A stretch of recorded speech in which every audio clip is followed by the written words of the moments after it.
Digital দুনিয়ায় এখন একটা বড়সড় বিপ্লব চলছে, তাই না? আজকের এই বিশ্লেষণে সবাইকে স্বাগত। সম্পূর্ণ ফ্রিতে কিভাবে একদম জ্যান্ত মানুষের মতো হাইপার রিয়েলিস্টিক এআই ইনফ্লুয়েন্সার তৈরি করা যায় সেটা নিয়ে আজ আমরা কথা বলবো। ডিজিটাল অবতারগুলো কিভাবে শূন্য থেকে তৈরি হয় এবং সেগুলোকে অ্যানিমেট করে একদম সত্যিকারের মানুষের মতো রূপ দেওয়া যায় তার নিখুঁত পদ্ধতিগুলো আজ ধাপে ধাপে ভেঙে দেখা যাক। চলুন শুরু করা যাক। বর্তমানে ইনস্টাগ্রাম বা ইউটিউব স্ক্রল করলেই এমন কিছু মডেল বা ইনফ্লুয়েন্সার চোখে পড়ে যারা দেখতে হুবহু মানুষের মতো হলেও আসলে তারা এআই। আর সবচেয়ে চমকে দেওয়ার মতো ব্যাপার কি জানেন? এরা কিন্তু ফেসবুক, ইনস্টাগ্রামের মতো প্ল্যাটফর্মে রীতিমতো রাজত্ব করছে আর বিশাল অঙ্কের রেভিনিউ জেনারেট করছে। এর জন্য কোনো দামি স্টুডিও, ভারী লাইটিং বা পেইড সফটওয়্যার লাগছে না। সম্পূর্ণ বিনামূল্যে পাওয়া যায় এমন সব জিরো কস্ট এআই টুল ব্যবহার করেই ডিজিটাল ক্রিয়েটররা এই অবিশ্বাস্য কাজটা করছেন। প্রযুক্তি জগতের এক সত্যিকারের যুগান্তকারী ব্যাপার এটে।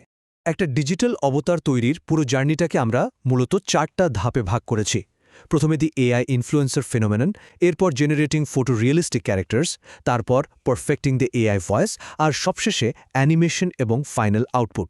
প্রথমেই চলুন কথা বলা যাক আমাদের 1 নম্বর ধাপ, দ্য এআই ইনফ্লুয়েন্সার ফেনোমেনন নিয়ে। একটা অত্যন্ত লাভজনক ডিজিটাল অবতার দাঁড় করাতে গেলে 3টা প্রধান পিলারের উপর কাজ করতে হয়। প্রথমত ইমেজ জেনারেশন বা ক্যারেক্টারের চেহারাটা তৈরি করা। দ্বিতীয়ত অডিও সিনথেসিস, মানে ওই ক্যারেক্টারের জন্য একদম মানানসই একটা কণ্ঠস্বর খুঁজে বের করা। আর তৃতীয় হলো ভিডিও অ্যানিমেশন, যেখানে ওই স্থির ছবি আর অডিওটাকে মিলিয়ে প্রাণবন্ত করা হয়। এর যে কোনো একটা পিলার দুর্বল হলে কিন্তু পুরো প্রজেক্টটাই তার বিশ্বাসযোগ্যতা হারাবে। এবার আসা যাক আমাদের দ্বিতীয় সেকশনে, জেনারেটিং ফটো রিয়েলিস্টিক ক্যারেক্টার্স। একটা এআই জেনারেটেড ছবি যাতে কোনোভাবেই কার্টুনের মতো না লাগে, বরং একদম আসল মানুষের মতো ফটো রিয়েলিস্টিক হয়, তার জন্য একটা পারফেক্ট প্রম্পট লেখাটা একেবারেই মাস্ট। প্রম্পটের মধ্যে ফটো রিয়েলিস্টিক ডিটেল আর নন কার্টুনিশ নান্দনিকতার কথা একদম স্পষ্ট করে বলে দিতে হবে। সাথে নির্দিষ্ট লাইটিং কন্ডিশন আর মুখের এক্সপ্রেশন কেমন হবে সেটাও স্পেসিফিক হতে হবে। মানে এআইকে একদম নিখুঁতভাবে বুঝিয়ে দিতে হবে যে ঠিক কী আউটপুট প্রয়োজন। এখানে মূল গেমটা হলো এমন একটা আউটপুট বের করে আনা যেটা দেখে মনে হবে একদম হাই এন্ড স্টুডিওতে প্রফেশনাল লাইট সেটআপ করে তোলা হয়েছে, আর মানুষের মুখের বৈশিষ্ট্যগুলো হবে অবিশ্বাস্য রকম নিখুঁত।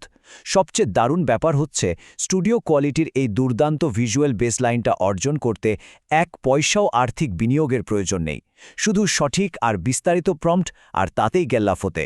চেহারা তো তৈরি হলো, এবার 3 নম্বর সেকশন, পারফেক্টিং দি এআই ভয়েস। ধরুন চেহারাটা একদম দারুণ হলো, কিন্তু কথা বলা শুরু করলো রোবটের মতো। দর্শকরা কি আর সেটা দেখবে? একদমই না। সাধারণ রোবোটিক টেক্সট টু স্পিচ বা টিটিএস শুনতেই বেশ আড়ষ্ট আর অস্বাভাবিক লাগে। এর বিপরীতে আমাদের দরকার ন্যাচারাল হিউম্যান টোন, যেটার মধ্যে একটা ডাইনামিক ভাব থাকবে, ইমোশন থাকবে। ফ্রি অডিও এডিটিং প্যানেলগুলোর কাজই হলো ওই যান্ত্রিক ভাবটা সম্পূর্ণ দূর করে একদম সত্যিকারের মানুষের মতো ভয়েস জেনারেট করা। ভয়েস ঠিক করার কাজটা বেশ সোজা। প্রথমেই যে কোনো একটা ফ্রি টিটিএস টুলের স্ক্রিপ্টটা ইনপুট দিতে হবে। এরপর টুলের ভেতরে সেটিংস থেকে ন্যাচারাল হিউম্যান টোন বা মানুষের স্বাভাবিক কণ্ঠের বৈশিষ্ট্যগুলো অ্যাপ্লাই করতে হবে। এই ছোট ট্রিক্সটা ব্যবহার করলেই অডিও থেকে যান্ত্রিক ভাবটা গায়েব হয়ে একটা ইমোশনাল টাচ চলে আসে। ব্যাস, এরপরেই পলিশ করা অডিও ফাইলটা ডাউনলোড করে নিলেই আমরা পরবর্তী অ্যানিমেশন ধাপের জন্য রেডি। সবশেষে 4 number section, animation and final output. চূড়ান্ত ধাপে এসে সবকিছু এক জায়গায় মেলানোর পালা। আগে তৈরি করা ওই ফটো রিয়েলিস্টিক ইমেজ আর ন্যাচারাল অডিও ফাইলটাকে হেইজেন বা ডিআইডির মতো টুলগুলোর ফ্রি বিকল্প কোনো অ্যানিমেশন ইঞ্জিনে আপলোড করতে হয়। এই টুলগুলো দুটো ভিন্ন জিনিসকে এক করে ফেলে। এখানেই ঘটে আসল ম্যাজিক। নিখুঁত লিপসিঙ্কিং বা ঠোঁট নাড়ানোর মাধ্যমে ক্যারেক্টারটা কথা বলতে শুরু করে, আর ওই স্থির ছবিটার ভেতরে আক্ষরিক অর্থেই প্রাণ চলে আসে। পুরো প্রক্রিয়ার আল্টিমেট গোল কিন্তু একটাই, একটা ত্রুটিহীন লিপসিঙ্ক করা, হাই কোয়ালিটি ভিডিও রেন্ডার করা, যেখানে কোনো ধরনের ওয়াটারমার্ক থাকবে না। ভিডিওটা এত বেশি প্রফেশনাল মানের হয় যে সাধারণ দর্শকরা ধরতেই পারেন না এই কাজের পেছনে কোনো আর্থিক খরচ হয়নি। একদম জ্যান্ত মানুষের মতোই লাগে প্রতিটি ফ্রেম। আর ঠিক এভাবেই বিনা খরচে তৈরি হয় একজন সফল এআই ইনফ্লুয়েন্সার। আজকের এই আলোচনা থেকে একটা জিনিস পরিষ্কার, এআই প্রযুক্তি এখন কতটা সহজলভ্য আর পাওয়ারফুল। যাওয়ার আগে একটা ভাবনার জায়গা তৈরি করে দেওয়া যাক, যদি যে কেউই কোনো খরচ ছাড়াই এমন হাইপার রিয়েলিস্টিক ইনফ্লুয়েন্সার বানিয়ে ফেলতে পারে, তাহলে ডিজিটাল মিডিয়া আর কন্টেন্ট ক্রিয়েশনের ভবিষ্যৎ আসলে কোন দিকে এগোচ্ছে। এই প্রযুক্তির সুদূরপ্রসারী প্রভাব নিয়ে গভীরভাবে চিন্তা করার সময় কিন্তু এখনই। আজকে